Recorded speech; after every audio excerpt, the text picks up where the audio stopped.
Arrancamos. Tá, João? Tô. Quando quiserem.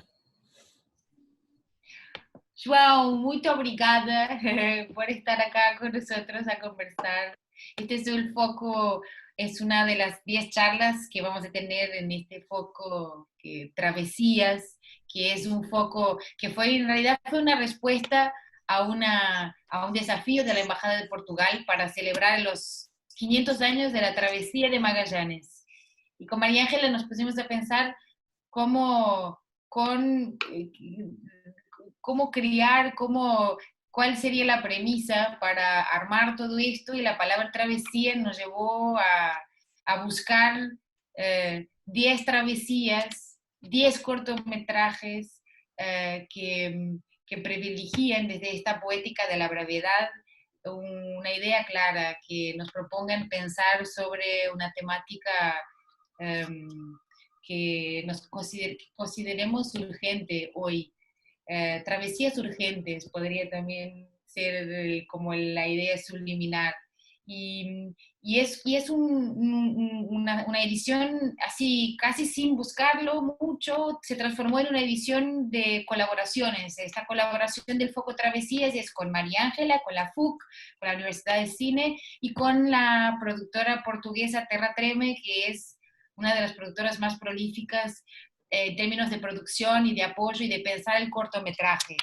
Entonces llegamos acá y llegamos a ti, a esta travesía tuya a altas ciudades de Osadas, que, bueno, no es la primera vez que lo pasamos en 2018, y sí es la primera vez que repetimos una película, pero porque tu corto es hermoso. De hecho creo que nunca te lo dije, fue el corto que me dio ganas de armar un foco en el postcolonialismo, que es un foco que empezó ahí en 2008 en la programación de la Semana de Cine Portugués, y todos los años lo mantenemos, y es para mantener porque hay mucho para hablar, para pensar y para decir sobre esta temática, ¿no? Y también aparte es poco conocida acá de este lado del Atlántico, pero enfocándonos en altas ciudades de Osadas, te lanzamos la pregunta, que es la pregunta siempre para todos, que es: ¿cuál es tu travesía con este corto? ¿Cómo llegas a Carlón, este rapper criollo? ¿Y qué representa Carlón, no? ¿Qué es esta resistencia que representa Carlón? Sí, bueno, muchas gracias María João, María Ángela, Tomás, Cristian y todos que están organizando y bueno, resistiendo también estos tiempos difíciles, tratar de, digamos, driblar las imposiciones que todos estamos sufriendo e intentar mantenernos juntos, que creo que es lo más importante en los tiempos que estamos viviendo.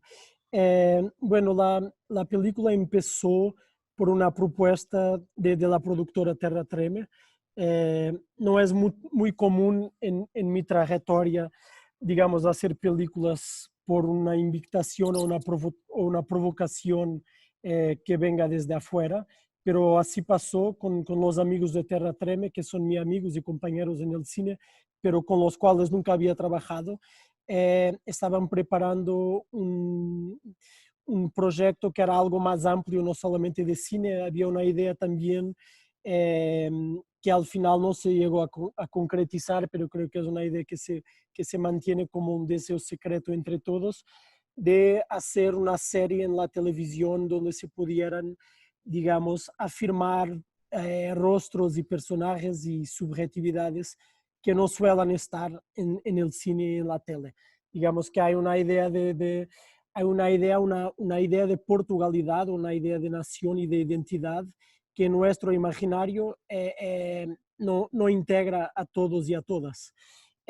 Obviamente estoy hablando de la juventud, pero también los emigrantes de primera generación que después de la revolución de 74 empezaran a llegar a Portugal desde los países, desde las excolonias, ¿no? Desde Angola, de Moçambique, de Cabo Verde, y la idea era buscar personas que pudieran estar en este seriado para la tele.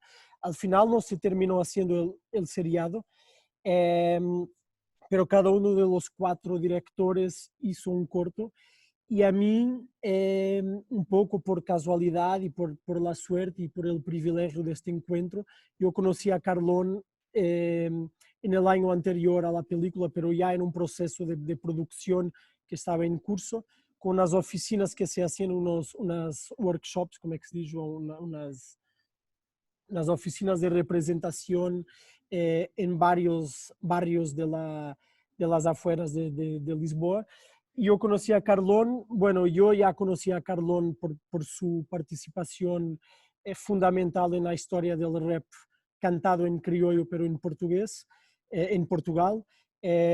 Carlón es el fundador de una banda histórica, Nigga Poison, un dueto de MCs, de raperos, que fueron quizás no los primeros a cantar en rap criollo portugués, en Portugal, pero sí los primeros, digamos, a tener una visibilidad, un mediatismo muy que trascendió su barrio y realmente se escuchaba Nigga Poison en las radios, en la tele, y su importancia es tan enorme que aún hoy Carlón tiene mi edad, tiene casi 40, pero aún hoy Carlón en cualquier barrio los niños y los pibes lo reconocen, es como el primer rapero que salió y que ganó una visibilidad.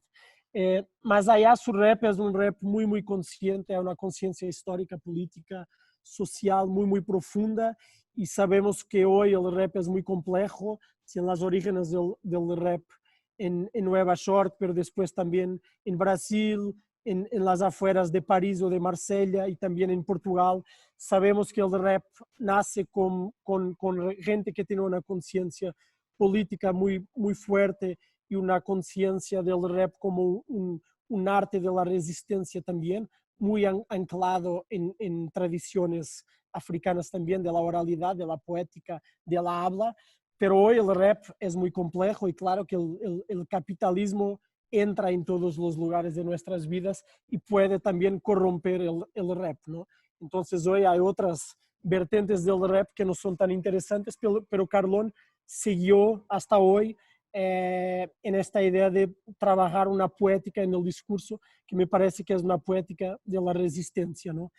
Y cuando conocí a Carlón, volviendo a la película, la idea era filmar con niños, quería filmar con un grupo de niños de su barrio que iban a hacer un viaje muy onírico también, similar a lo que Carlón está haciendo en la película, digamos, un recorrido, una travesía desde el barrio hasta unas hortas, como é que se diz, João?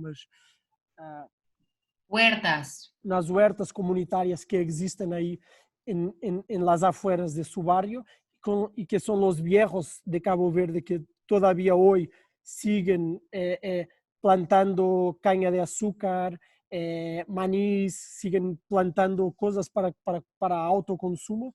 Y quería hacer una película con estos niños, digamos, rastrear un poco esta geografía, no solamente una geografía física del espacio, pero también una geografía afectiva, y entender para estos niños de 10 años que nacieran en Lisboa, muchos ya no hablan el criollo o les da vergüenza, por ejemplo, en el cole de hablar criollo.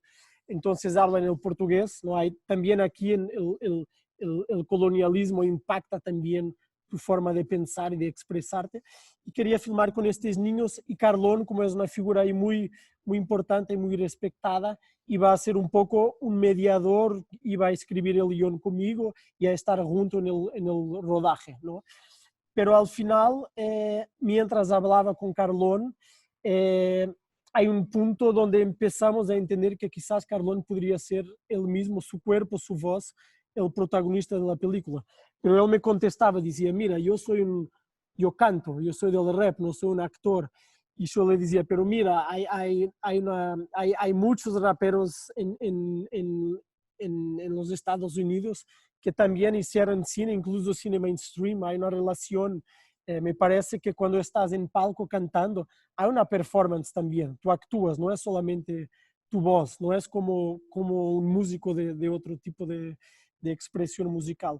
Bueno, empezamos un proceso, creo, de seducción mutua, y al final la película se conforma, me parece, casi como un musical. Creo que esta película tiene cosas que no existían en mis películas anteriores, una presencia muy fuerte de la naturaleza en este viaje, pero también una presencia muy fuerte de la música. Y sí, me parece que lo que hicimos al final es un musical, como los musicales del cine clásico. Y yo, bueno, un poco siguiendo con todo esto del sonido, que para mí es un elemento fundamental y constante en bueno, la construcción de sonido que devela un poco también como el estado de este personaje, ¿no? De Carlón.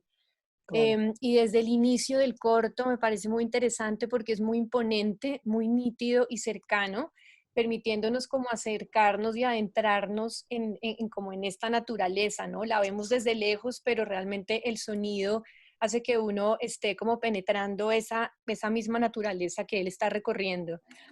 Entonces, de alguna manera uno se siente parte de eso y luego pasa al canto de Carlón. Es muy bajo ese canto, es casi susurrando y compenetrándose y en absoluta armonía con el que acabamos de ver en la naturaleza. Entonces, me parecía interesante saber cómo fue esta construcción del sonido y cómo el sonido juega y se relaciona con los otros elementos del corto. Sí, bueno, María Ángela, gracias por esta pregunta porque no suele mucho uno tener la oportunidad de hablar sobre el sonido. Creo que el cine está muy construido, pensado desde la mirada, desde la visión, pero me parece que la parte, digamos, más emocional de una película siempre se trabaja en el sonido, ¿no? Eh, el sonido es lo que está, el sonido y claro, el juego con el silencio también, ¿no? Creo que el cine es el arte que inventó el silencio, ¿no? No existía antes el silencio en las otras artes. Y entonces, claro, hay por un lado una construcción, una partitura de signos que claro que tienen que ver con el imaginario de África.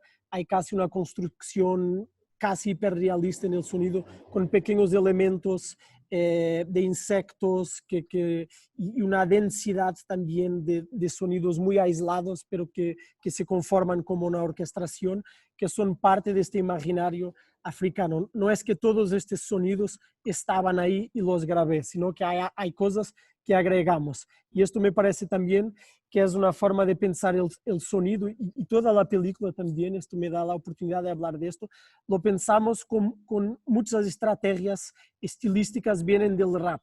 O sea, el rap trabaja la idea de la voz también, siempre hay la idea de la citación, ¿no? El rap es la parte sonora, siempre hay una idea de robar y de citar a otros autores, ¿no? Casi todas las músicas de rap son como una súmula de otros artistas, entonces hay una genealogía sonora que va al jazz, que vive en las tradiciones también de las spoken words e incluso de músicas tradicionales africanas. En Brasil, por ejemplo, ahora un cantor increíble que se llama Emicida está diciendo que el nuevo rap en el contexto brasileño tiene que ser otra cosa, tiene que ir buscar a las raíces del samba, que a su vez están ancladas en el samba que nació con los bantos en Angola y todo. Entonces, trabajar el sonido de una forma musical me parece que es parte de esta, digamos, convocación al espectador a integrarse y a ser parte también de este imaginario evocativo que Carlón comparte en la película. Entonces creo que la palabra, pero también los sonidos de la naturaleza están trabajados en el mismo lugar. Son signos y son ideas y efectos que vienen desde un tiempo y un lugar distante, en el contexto de esta película, claro. Y creo que también hay otro elemento que es interesante, perdón Mari, si vas a hacer una pregunta, pero aprovecho porque creo que es evidente que este personaje, Carlón, tiene como cierto trauma, ¿no? Está viviendo con un trauma que eso se ve reflejado a través del sonido, pero también es como si estuvieses filmando la oscuridad. Uhum. Digo por los tonos también con los que las decisiones técnicas que tomas. Entonces también es como estar filmando un trauma, pero a partir de la oscuridad y del sonido. Y esto reflejado en la soledad de un personaje que rechaza su pasado, ¿no? Es como que casi Claro. se vuelve en un constante presente en el que la naturaleza y los sonidos es lo único que puede percibir, ¿no? no acepta y rechaza como su pasado. Entonces, bueno, quería también que nos contaras un poco como qué piensas de esto de filmar también la oscuridad y cómo retratas el trauma de este personaje. Claro, sí. Me parece también que el trabajo con la luz eh, viene también, y ahora después de mi primer largo, que es Montaña, yo empecé a trabajar con modelos de producción muy, muy pequeños y muy restritos. Entonces hay ideas que donde uno ya no tiene muy claro qué decisiones son artísticas o que son la consecuencia de la falta de medios. Y una cosa que queremos hacer era hacer una película muy pequeña y trabajar en esta intimidad de poder pasar muchas noches en esta barraca donde filmamos con Carlón, en la oscuridad, compartiendo ideas y compartiendo historias, con el fuego, solamente con la lamparina para iluminar. Claro que después esto se transforma en materia de cine.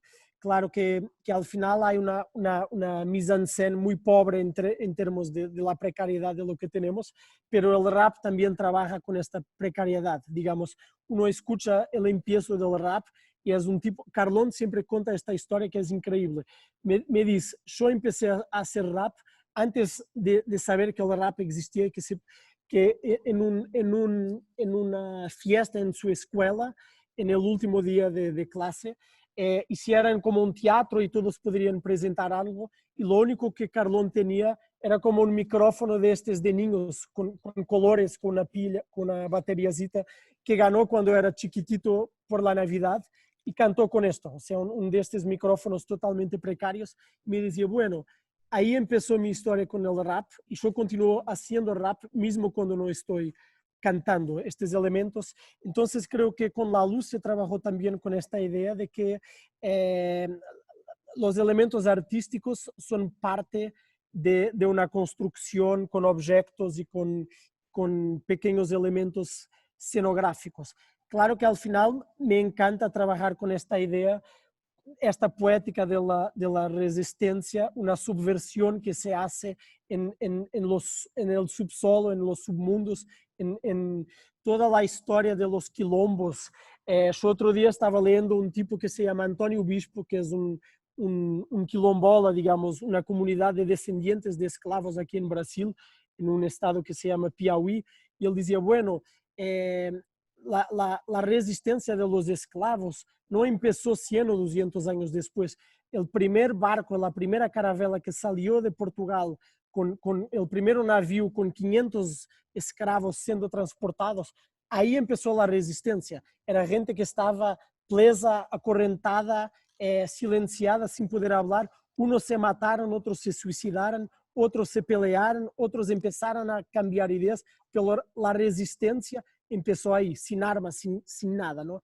Y ahí empecé a pensar también mucho, esto va a sonar muy raro, pero lo compartí con Carlón. Nosotros compartimos un ateísmo muy militante, yo y Carlón, pero al mismo tiempo una admiración por la figura de Jesucristo como figura histórica y no Sí.